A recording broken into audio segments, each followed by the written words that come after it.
Super Bowl performance, and maybe one that he wants to forget. He posted a 16 total QBR, his second worst in any game as a starter. Maye was also under pressure all night. He got sacked 6 times. He threw 2 interceptions. He lost a fumble under duress. Cam, how should we view Maye now after this Super Bowl performance? And I know they were getting after that entire offense, but now from a quarterback perspective. Yeah, listen, and contrary to what people may believe about my relationship or how I feel about Drake Maye, I'm extremely proud of how he handled himself throughout the whole season. And I'll just say this, Drake Maye, message to you.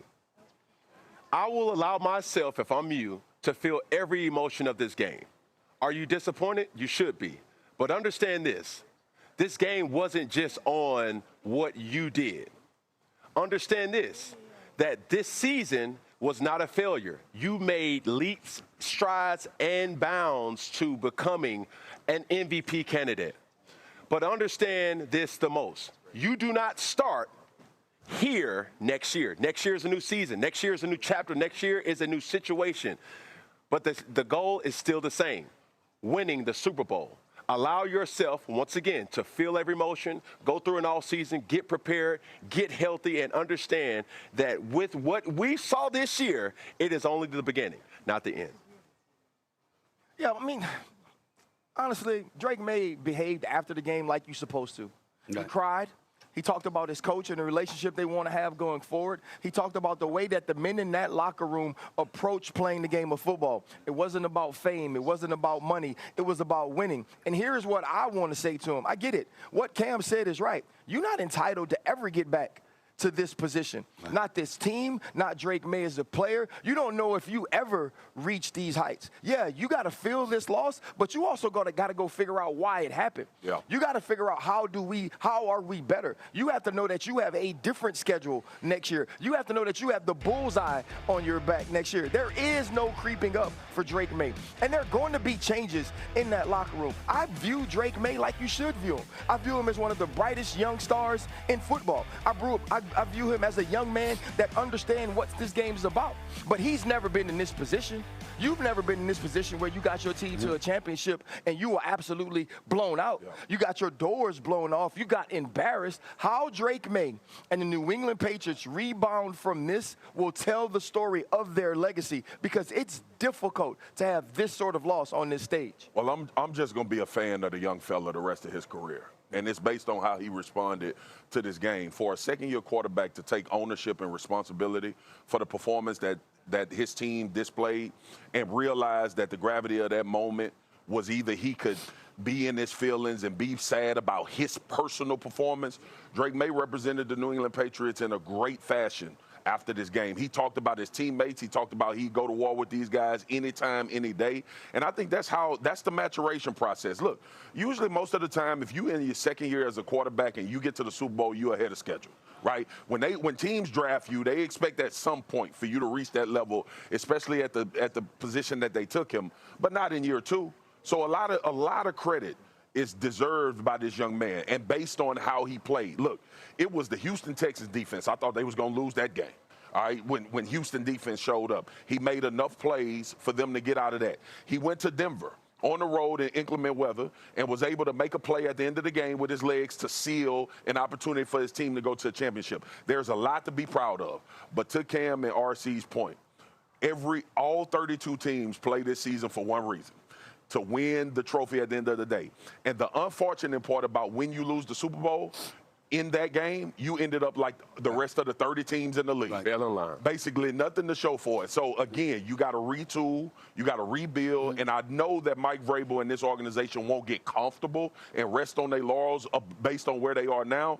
Drake Maye just has to continue to get better, but he got a fan in me the way he responded to this game. No doubt about that. Let's say this, too. There's a couple of things, and I mean, he may not look at it that way, but for people that don't play football outside with some of the noise that you may hear, understand this, Drake Maye. Last year, arguably the greatest quarterback that we have ever seen got annihilated. The Philadelphia Eagles destroyed the Kansas City Chiefs. Patrick Mahomes threw for 257 yards and was sacked 6 times. And the game was over before the fourth quarter, and we all knew it, all right? So ain't no shame in that. That's number one. Number two, Tom Brady, the only quarterback that has won a Super Bowl for the New England Patriots. Remember, Bledsoe went with Parcells, and now Vrabel went with Drake Maye. But Tom Brady is the only quarterback that walked away for the New England Patriots with a Super Bowl championship. But he lost a couple of times. And those couple of losses was when he couldn't be protected. Yep. And he was getting slaughtered by a front four for the New York Giants that was just all over him. So there's no shame in that. But here's the thing that transcends, and it goes beyond football, and it just touches on all facets of life. And I'm not joking when I say this, even though it's kind of funny. Don't let it be you. And what I mean by that is this: when you're going through what you're going through in the off season, this pain is absorbed even more so, and you reflect on it. It wasn't just Drake Maye. It was everybody on offense, and it was Josh McDaniel, and it was Mike Vrabel, no doubt about it. But it just elevates and accentuates the importance of making sure it ain't you. Like, exhaust yourself making sure that you master your role, your craft. Right. Because when you do that, chances are you're going to be in a position where, like, wait a minute now, I mean, you know, we got a couple of offensive linemen as rookies. I mean, damn, I need some more help. And you're the New England Patriots, you have a history of losing in the big game when you don't protect your quarterback. Yep. Not to say that everybody wouldn't lose under those circumstances, because everybody would. But you know firsthand, because the GOAT lost 2 Super Bowls in your uniform because of that. So you got to remember stuff like that and hold on to it, and you'll get better from it. So the Patriots are the first team in franchise history to start multiple rookie offensive linemen in a Super Bowl. Okay, so there's that aspect to it, but I'm curious what you think. Do you think the shoulder was maybe bothering Maye at all? We talked about how there was maybe some lack of designed runs. He wasn't using his feet as much as we're accustomed to him doing, especially in a game at this level. Was the shoulder maybe an issue? Shay, I don't mean to be insensitive. That brother showed up. It was a Super Bowl.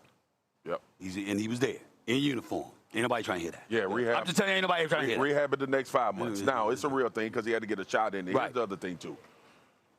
Like, the reason why football is the greatest game, because you're so dependent on the people around you, right? Like, we have these conversations about the great quarterbacks and the running backs and wide receivers. It all starts with those big fellas up front, giving you time to do all of these beautiful, extravagant things that you do.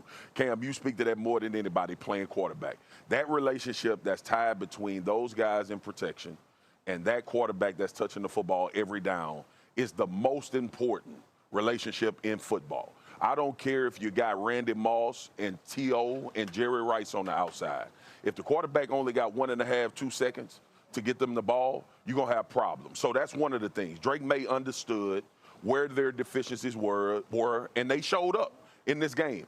And he tried to overcome them, but in this particular game, in this professional sport, you will not do it by yourself. And I think that was the example of what we saw last night. So shoulder, mind, Josh McDaniels, the bottom line is the New England Patriots could not protect their quarterback last night, and that's the reason they got beat like they did. Yeah, Drake Maye sacked 21 times this postseason, most by any quarterback in a single postseason. So that's something to address this offseason. Much more First Take coming up next.